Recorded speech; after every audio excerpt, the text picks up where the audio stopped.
Today we're going to tackle research methods as an intro to thinking psychologically and critically. So why exactly are we going to tackle research methods, and why are we going to spend so much time on research methods? So about 15% of the exam and one of the FRQs in May is guaranteed to be on research methods. So it's really important for us to understand how psychologists do research, how psychologists look at data, and what psychologists do with the data that they have. Okay, so the learning target from the College Board is analyze psychological research studies. We are going to talk about all different kinds of research. We're going to take a look at correlational studies or correlational research. We're going to take a look at descriptive research, which looks at describing behavior or describing phenomenon. So that's going to be case studies, naturalistic observation, participant observation. We're going to take a look at some survey information and how we get information from surveys. We're going to talk about experimentations, and we're going to take a look at all different, how all of these different types of research methods fall into the scope of psychology. Okay, so just important to go back to the idea of what is psychology. Psychology is the scientific of observable mental processes, so thinking, planning, judgment, memory, organization, personality, anything that's right in your mind is an example of something that would be a mental process. I can't see these things. They're not observable. I can see your behaviors. I can see you writing. I can see you walking. I can see you tapping your face. Anything that I can watch you do is going to fall under the idea of behaviors, and anything that's happening within your own mind is going to be considered a mental process. Psychology is both of them, always both of them. So the goals of psychology include describing behavior and cognition. So, putting some kind of description behind what is happening. We're also going to try to predict what is going to happen and when it's going to happen. We're going to try to control behaviors or control cognition, and also explain why behaviors or why cognition is happening. So every goal of psychology does not fall into every phenomenon, but in general, describe, predict, control, and explain is always going to be what psychologists, whether it's from the cognitive perspective or the biopsych perspective or whatever perspective it is, the goal is going to be to describe, predict, control, and explain. So why exactly is psych a science? Some people are going to say psych is not a science, right? There's like handwriting analysis and personality tests, and that Freud guy is totally out there. And that's totally true, right? That historical stuff that's kind of that fluffy psychology is definitely going to fall into a category of like pseudo-psych. But if you look at what we're going to talk about the next several days, experimentations, blind and double-blind studies, placebos. When you look at different kinds of stuff that we're going to take a look at, we're going to say that it's a science not because of what we're studying, but how we're doing it. We're looking at evidence, we're constructing theories and hypotheses, we're researching, we're replicating our research, we're publishing it, we're having other people who are experts in the field take a look at it, we're vetting our information. Like, we're not just saying, I think that, I have a hunch that cell phone usage at night disrupts sleep. No, we're going to get in there and we're going to do experiments, and we're going to test our ideas, and we're going to we're going to really look at all of the different variables and get in there. So we need psych to be a science because we're talking about human behaviors and mental processes, and your mind tricks you. Your mind messes with you. Your mind tricks you, and your mind tricks you in a couple of ways. First of all, your mind tricks you with something called hindsight bias. Hindsight bias is when you look back at something, you think you knew it all along. You're going to hear things in this class, and you're going to be like, it's so obvious.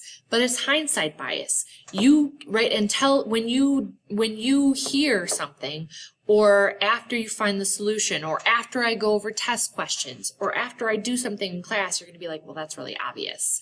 It's obvious after the fact, but before the fact you did it, right? If you took a pre-test on the stuff that we're talking about in this class, you likely wouldn't do very well. It seems obvious after you learn it, but before you learn it, it's not.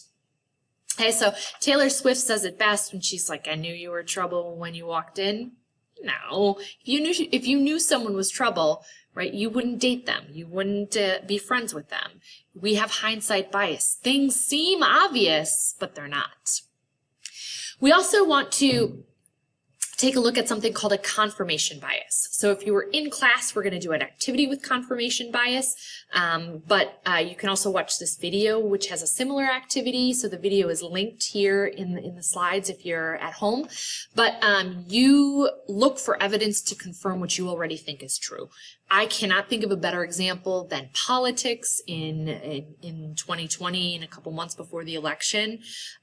You are tweeting, you are putting things out onto social media, right, that is to your friends who probably think very much like you do, right? When I read my news feeds from various different social media, it's people who think, my friends who think very much like I do. Confirmation bias is when you look for evidence to confirm what you already think is true. If you hate a political candidate, you are going to look for every single possible thing that he or she does in order to confirm that they're a jerk. And if you love them, you are going to look for every possible thing that they do that confirms that. It's the same with classes. It's the same with teachers. It's the same across the board. The problem with confirmation bias when we're talking about psychology or when we're talking about research is that if you think your drug works, right, if you think your vaccine for COVID works, you are not going to look for evidence that confirms otherwise. You're going to try to get it pushed through because you think that. If you think your headache medicine works, you are going to look for evidence that it works. You're not going to look for all the evidence that confirms that it doesn't work. So confirmation bias is when you look for evidence that confirms what you already think is true. We're also incredibly overconfident.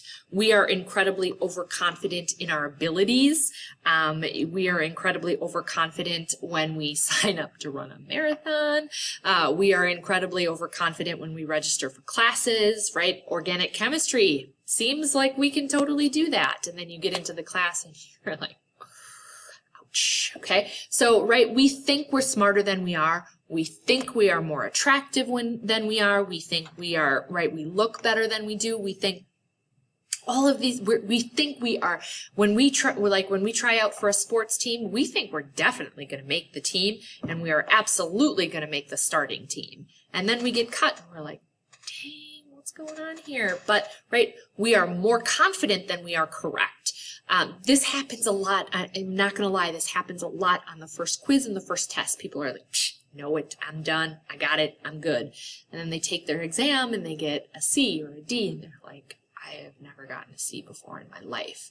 It's because they tend to be more confident in their abilities, that they're smart, than they are in their knowledge about their own learning. We also suffer from something called the focusing effect. So the focusing effect goes with confirmation bias, and it basically says that we focus on certain aspects of our thinking and we ignore other aspects. So you think about, right, you think about, you only take into account some information and you reject the rest. So it's almost like tunnel vision. So right, it's a psychological term, or it's a fancy term for tunnel vision. Okay. Just to reiterate, close it on out, psychology is a science, and it's a science because you use the scientific method, you use a variety of different techniques to avoid mental trickery. We try not to fall victim to the confirmation bias, where you look for evidence to confirm what you already think. We attempt to not suffer from hindsight bias, which is when you look back and you think you knew something all along. We avoid the focusing effect. Rather than just looking at one piece of evidence, we want to look at all different pieces of evidence, We avoid overconfidence, which is when you think you know more than you do, or you think right, I got this. And also, I just want to touch on, intuition. Intuition is that gut hunch or that gut feeling, and sometimes our gut feelings are right. Sometimes you just know something's wrong or you know something's up. But quite often our intuition is bad. We are not Yoda. We don't have the Force, and because our intuitions are sometimes bad, we can't trust them. We need data, we need replication, we need facts, and we need psych